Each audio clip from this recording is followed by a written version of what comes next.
600 साल तक मुसलमानों की हिफाजत करके रहती दुनिया तक मिसाल बनी। तमाम तर खिलाफत या सल्तनत उस्मानिया के पहले सुल्तान अर्तुगरुल गाजी का बेटा उस्मान अव्वल बना, जिसके नाम पर सल्तनत उस्मानिया को याद किया जाता है। उस्मान भी अपने वालिद की तरह बहादुर था, जिसने बेशुमार फतूहात हासिल की। ये खिलाफत 3 बर्रे आज़मों पर फैली हुई थी और जनूब मशरकी यूरोप, मशरक वुस्ता और शिमाली अफ्रीका का बेशतर हिस्सा इसके ज़ेर नगीन था। इस अजीम खिलाफत की सरहदें मगरब में आबनाए जब्राल्टर, मशरिक में बहीरा कज़वीन और खलीज फारिस और शिमाल में ऑस्ट्रिया की सरहदों स्लोवाकिया और क्रीमिया, मौजूदा यूक्रेन से जनूब में सूडान, सोमालिया और यमन तक, मालदोवा, ट्रांसल्वेनिया और विलाचिया के बाजगुजार इलाकों के अलावा इसके 29 सूबे थे। सवाल ये पैदा होता है कि इस दास्तान में ऐसा क्या है कि तमाम तर दुनिया मजबूर हो रही है इसको देखने के लिए। आप इस बात से भी अंदाजा लगा सकते हैं कि इस ड्रामे को देखने के बाद पूरी दुनिया में प्रोपेगेंडा किया गया और प्रोपेगेंडे के जवाब में रजब तैयब उर्दगान ने फकत एक जुमला कहा कि जब तक शेर खुद अपनी तारीख नहीं लिखेंगे तब तक शिकारी ही हीरो बने रहेंगे। बात करते हैं दूसरे सीजन की शुरुआत की। दूसरे सीजन की शुरुआत होती है जब अर्तुगरुल गाजी का खाना बदोश कबीला अनातोलिया हिजरत करते वक्त मंगोलों के हत्थे चढ़ जाता है और खुद अर्तुगरुल और उसकी बीवी कबीले से बाहर घोड़ों को पानी पिलाते हुए मंगोलों के सामने आ जाते हैं। अर्तुगरुल बीवी को भागने का कहता है और खुद मुकाबला करने लग जाता है, मगर मंगोल जो अपने सरदार से उसके जिंदा पकड़े जाने का हुक्म लेकर आए होते हैं उसको जिंदा ही पकड़ ले जाते हैं और यूं अर्तुगरुल को तकालीफ और अजाबों के जान गुसल सिलसिले से गुजरना पड़ता है। इस सीजन में पहली 10 अक़साद भरपूर हैं। उसके बाद कबायली चपकलशों का एक लंबा सिलसिला शुरू हो जाता है जो 25 अक़साद तक चला जाता है। 35 से आगे फिर अर्तुगरुल कबीले से जुड़ जाता है और मंगोलों के साथ तवील तरीन झड़पों का सिलसिला शुरू हो जाता है। मंगोलों का सरबराह नोयान है जो चंगेज खान का करीबी और मोतमद साथी रहा है। अर्तुगरुल को बिलाखिर इशारा मिल जाता है कि वो अपना कबीला बाज़ंतीनी रियासत की सरहद पर ले जाए, मगर उसके भाई उसका इनकार करते हैं। ताहम अर्तुगरुल अपनी हिट का पक्का होता है, सो वो अपने इत्माद की एक जमात के साथ रवाना हो जाता है। रस्ते में झड़पों के एक सिलसिले के बाद बिलाखिर वो महफूज हो जाता है। अब बात करते हैं तीसरे सीजन की।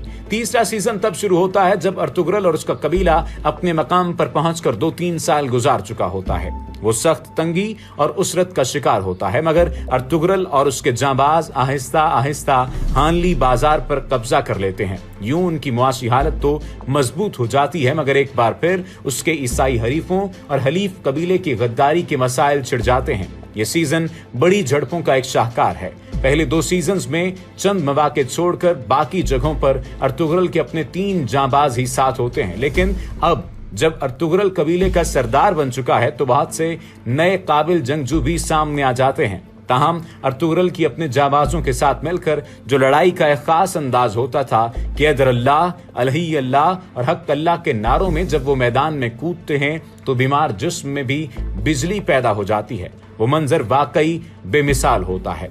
अर्तुगरुल के 3 खुसूसी जांबाज होते हैं। उनमें से एक कुल्हाड़ी इस्तेमाल करता है, दूसरा दोनों हाथों में तलवार और तीसरा ढाल और तलवार, जबकि अर्तुगरुल बाएं हाथ से तलवार और दाएं हाथ में साथ ही खंजर इस्तेमाल करता है। चौथे सीजन में अर्तुगरुल का राजा हिसार पर भी कब्जा कर लेता है और सलीबियों की भी गर्दन मोड़ देता है और सोगत की तरफ मराजियत भी कर जाता है। यहीं इस सीजन का इख्तिताम होता है। अर्तुगरुल का किरदार एक बहुत मजबूत, ईमान, आला अखलाक और बहादुरी का हामिल एक ऐसा नौजवान है जिसका दिल जिहाद की मोहब्बत से लबरेज है, शहादत जिसकी मंजिल है और कबीले की रिवायात का तहफ़्फ़ुज़ जिसका फरीजा है। ऐसा किरदार कि जो भी दिल में ठान लेता है उसे पूरा करके ही दम लेता है। उसकी बीवी हलीमा का किरदार भी एक बेहतरीन मस्बत और मिसाली किरदार है। मोहब्बत, हिल्म और बुर्दबारी का शाहकार जो हमारी माँ बहनों को एक बेहतरीन रास्ता दिखा सकता है। उसकी माँ हाइमा का किरदार शायद सबसे ज्यादा मुअस्सर है। उस खातून ने जिस तरह अपने किरदार में डूबकर इसको अदा किया है वो बेमिसाल है। अगर बात अदाकारी की हो तो सिर्फ मुस्बत ही नहीं, मनफी किरदारों ने भी बहुत अच्छी परफॉर्मेंस देकर इस सीजन को जिंदाए जावेद बना दिया है। इस सीरीज में सबसे अहम रुख तुर्कों का वो जज्बा है कि वो किस तरह उस्मानियों की सल्तनत को आलम के लिए रहमत बनाकर पेश कर रहे हैं। जुल्म, ज़्यादती और जबर के माहौल में कुदरत की तरफ से बार बार इशारात का इजहार कि बस अब इस सल्तनत का ज़हूर होने ही वाला है जो इस जबर और ज्यादती के तूफान को लगाम डाल देगी। اس کے لیے انہوں نے ابن عربی اندلسی کے نام سے کتب کا کردار تخلیق کیا ہے جو تکوینی امور اور اشارات کی وجہ سے ارطغرل کے ہر مشکل میں روحانی طور پر مددگار رہتا ہے اور تنگی کے وقت میں اس کے کام آتا ہے۔ ترک اسلام اور جہاد کو قومی عصبیت کے ساتھ حالیہ عروج کا جو خواب دیکھ رہے ہیں، دراصل ارطغرل اس کا ایک مجسم ثبوت ہے۔ یہ ان کے ماضی سے زیادہ ان کے مستقبل کا پروگرام لگتا ہے۔ اللہ ان کے نیک ارادوں میں ان کو کامیابی نصیب فرمائے۔ ویڈیو کے آخر میں ایک بات شامل کرتے ہوئے آپ سے پوچھنا چاہیں گے کہ ٹائم مشین کے بارے میں آپ لوگوں نے سنا ہوگا، جس کا تصور آئنسٹائن نے پیش کیا تھا۔ اس پر کافی ریسرچ ہوئی اور ہنوز جاری ہے۔ اس کا مقصد یہ ہے کہ انسان ماضی میں جا سکے اور مستقبل بھی دیکھ سکے، جو ایک طرح سے ناممکن ہے۔ مطلب یہ ہے کہ اس ٹائم مشین کو بنانے میں ترکی کافی حد تک درلیس ارطغرل ڈرامے کی صورت میں کامیاب ہوا ہے۔ اس سیریز نے ہمیں ایک حقیقی ٹائم مشین کی طرح 1200 صدی عیسوی کی سیر کرائی ہے۔ ہم نے دیکھا کہ 800 سال پہلے مسلمان زندگی کیسے گزارتے تھے۔ ہم نے دیکھا کہ قبائل کس طرح روایات کی قدر کرتے تھے۔ ہم نے دیکھا کہ اس وقت خیموں کی کتنی عجیب فضا تھی۔ ہم نے مجاہد دیکھے، ہم نے شہداء دیکھے، ہم نے ارطغرل دیکھا، ترگت، بامسی اور روشان دیکھے، جو ہم نے سنا بھی نہیں تھا اس سے آشنا ہوئے۔ ہم نے پیار اور وفا دیکھا۔ ہم نے ہائمہ انا اور سلیمان شاہ کا رول دیکھا کہ کس طرح انصاف اور بچوں کی پرورش کی۔ ہم نے اس زمانے کی شادیاں اور دعوتیں دیکھی۔ ہم نے چنگیز خان کے ظلم دیکھے جب تک صرف سنتے آ رہے تھے۔ ہم نے ہلاکو خان اور برکھا خان دیکھے۔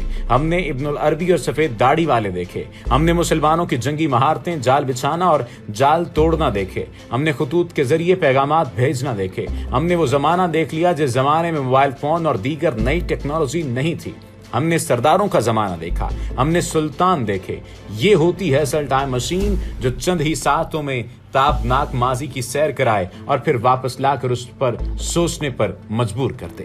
اس داستان کو ترک پروڈیوسر محمد بوزداغ نے ایک سیریز میں ایک ڈرامے کی شکل دی ہے جو سچی داستان پر مشتمل ہے۔ دیکھتے وقت آپ کو ایسا معلوم ہوگا کہ شاید میں اسی صدی، اسی قبائل، پہاڑوں، جنگلوں، سادہ مگر ایماندار، مخلص، نڈر، بہادر، انصاف پسند اور اللہ پر توکل کرنے والے لوگوں کے درمیان جی رہا ہوں۔ اللہ اکبر کے نعرے پر بلند ان کی تلواروں اور گھوڑوں کی ہہراہٹ کی آوازیں، اور سب سے بڑھ کر ان کی قبائلی ترک روایات، جن کی بدولت تمام قبائل جوڑے رہیں، یہ سب کچھ آپ کو درلیس ارطغرل میں دیکھنے کو ملے گا۔ اس سیریز نے مشہور انگریزی سیریز، ناول اور ناول نگاروں کو اور دنیا کو دکھایا ہے کہ ترک قوم کل بھی بہادر اور عظیم تھی، اور آج بھی جھوٹی کہانیوں، فحاشی اور اریانی کے بغیر بھی ڈرامے اور سیزن بن سکتے ہیں۔ آپ جھوٹی کہانیوں، فحاشی اور اریانی پر مبنی فلموں کے ذریعے نوجوان نسل کو گمراہ کر رہے ہو، تو ہم اپنے ہیروز کی سچی داستانوں کے ذریعے ان کے دلوں میں جہاد اور نظام الہی کے قیام کا جذبہ پیدا کریں گے۔ نیو یارک ٹائم نے درلیس ارطغرل کو سافٹ ایٹم بم اور نوجوانوں کو جہاد اور شدت پسندی کی طرف ترغیب قرار دیا ہے، اور 80 سے زائد زبانوں میں ترجمہ کر کے کروڑوں کی تعداد میں پوری دنیا میں لوگ دیکھ چکے ہیں۔ طیب اردگان کی اسپیشل تاکید پر بننے والی سیریز کو مسلم دنیا کے کئی رہنما قدر کی نگاہ سے دیکھتے ہیں، جن میں چیچنیا کے صدر رمضان قدیروف سر فہرست ہیں۔